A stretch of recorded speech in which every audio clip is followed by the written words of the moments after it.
ସାବିତ୍ରୀ ବ୍ରତର ନୀତି ନିୟମ। ପ୍ରତିବର୍ଷ ସାବିତ୍ରୀ ବ୍ରତ ଜ୍ୟେଷ୍ଠ ମାସ ଅମାବାସ୍ୟା ତିଥିରେ ପଡ଼େ। ଚଳିତ ବର୍ଷ ଜ୍ୟେଷ୍ଠ ଅମାବାସ୍ୟା ଜୁନ୍ 6ରେ ପଡ଼ୁଛି। ସାବିତ୍ରୀ ବ୍ରତ ପ୍ରତ୍ୟେକ ସଦବାନାରୀ ପାଳନ କରିପାରିବେ। ସାବିତ୍ରୀ ବ୍ରତରେ ନାଲି ଶଙ୍ଖା ଓ ନାଲି ଶାଢ଼ୀ ପୂଜା କରାଯାଏ। ସାବିତ୍ରୀ ବ୍ରତରେ ହଳଦିଆ ରଙ୍ଗର ବ୍ରତ, ନାଲି ବ୍ରତ ପୂଜା କରିପାରିବେ। ସାବିତ୍ରୀ ବ୍ରତ ଡାହାଣ ହାତରେ ପିନ୍ଧିବା ଉଚିତ। ଦେବୀ ସାବିତ୍ରୀ, ମାତା ଲକ୍ଷ୍ମୀ, ମା ପାର୍ବତୀ ଓ ପ୍ରଭୁ ନାରାୟଣ ଶିବ ଶଙ୍କରଙ୍କୁ ପୂଜା କରାଯାଏ। ସାବିତ୍ରୀ ବ୍ରତରେ ଫଳ ଜୁସ୍, ଶାଗୁପଣା, ଗଜାମୁଗ କିମ୍ବା ଗଜାବୁଟ ଖାଇପାରିବେ।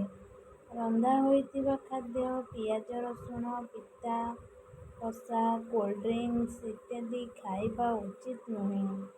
ବରଗଛ ମୂଳରେ କିମ୍ବା ଘରେ ଏବଂ ମନ୍ଦିରରେ ପୂଜା କରିପାରିବେ। ଘରେ ଶିଳରେ ହଳଦୀ ଲଗାଇ ମା'ଙ୍କ ଆଖି, ନାକ, ପାଟି, ମୁହଁ ପ୍ରତିମୂର୍ତ୍ତି ସ୍ଥାପନ କରି ପୂଜାର୍ଚ୍ଚନା କରିପାରିବେ। ନଡ଼ିଆ କିମ୍ବା ପଇଡ଼ରେ ଦେବୀଙ୍କର ପ୍ରତିମୂର୍ତ୍ତି ସ୍ଥାପନ କରିପାରିବେ। ସାବିତ୍ରୀ ବ୍ରତରେ କ'ଣ ଏହିସବୁ ଜିନିଷ ଜରୁରୀ ହୋଇଥାଏ? ଗୁଆ, ବ୍ରତ ଅଳିତା, ସିନ୍ଦୂର, ଫଳ, ଶାଢ଼ୀ, ଅରୁଆ ଚାଉଳ, ଦୀପ, ଆମ୍ବପତ୍ର, ଫୁଲ, ହଳଦୀ, କଉଡ଼ି, ବରକୋଳି ପତ୍ର, ଦୁବ, ବହି, ମାଟି କଳସ, ପିତ୍ତଳ କଳସ କିମ୍ବା ପିତ୍ତଳ ଥାଳିର ଆବଶ୍ୟକତା ରହିଥାଏ। ସାବିତ୍ରୀ ବ୍ରତ ସାବିତ୍ରୀ ଦିନ ପ୍ରତ୍ୟେକ ମହିଳାମାନେ ଧାରଣ କରନ୍ତି।